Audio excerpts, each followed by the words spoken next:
Halo semuanya, perkenalkan nama saya Arya Putra Indika dari program studi Hubungan Internasional Universitas Nasional. Dalam video ini saya akan bahas dan memberikan review mengenai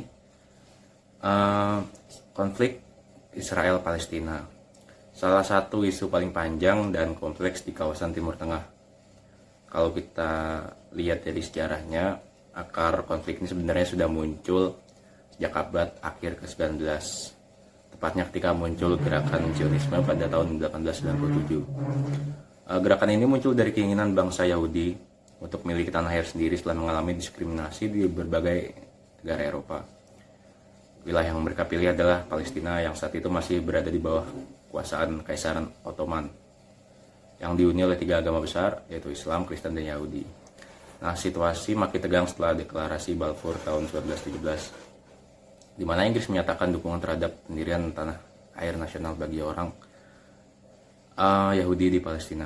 Bagi masyarakat Arab Palestina, hal ini dianggap bentuk pengkhianatan karena mereka juga dijanjikan kemerdekaan oleh pihak Barat saat itu. Jadi sejak awal konflik ini punya akar politik dan moral yang dalam. Lalu setelah Perang Dunia II, tepatnya pada 15 Mei 1948, Israel secara resmi proklamasikan kemerdekaannya.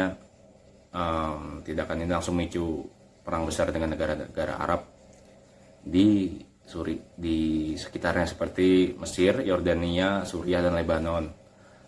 Sejak saat itu konflik antara Israel dan Palestina menjadi konflik yang terus berulang, baik dalam bentuk perang terbuka maupun perlawanan bersenjata dari kelompok Palestina seperti PLO dan Hamas.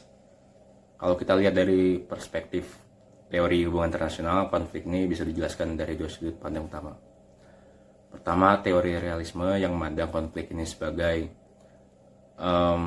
perebutan kekuasaan dan keamanan antara 2 aktor utama, Israel dan Palestina. Israel dengan dukungan kuat dari negara-negara Barat, terutama Amerika Serikat, berupaya mempertahankan eksistensinya dan keamanannya. Sementara Palestina yang posisinya lebih lemah berjuang untuk mempertahankan hak dan kedaulatan wilayahnya yang terus tergerus oleh ekspansi Israel. Tapi kalau kita pakai dan lihat pendekatannya melalui pendekatan konstruktivisme, akar masalahnya bukan cuma soal kekuasaan, tapi juga soal identitas dan ideologi. Bagi Israel, tanah itu punya makna religius dan historis sebagai tanah yang dijanjikan, sedangkan bagi Palestina, tanah itu adalah rumah mereka secara turun-temurun dan bagian dari identitas nasional Arab. Perbedaan cara pandang inilah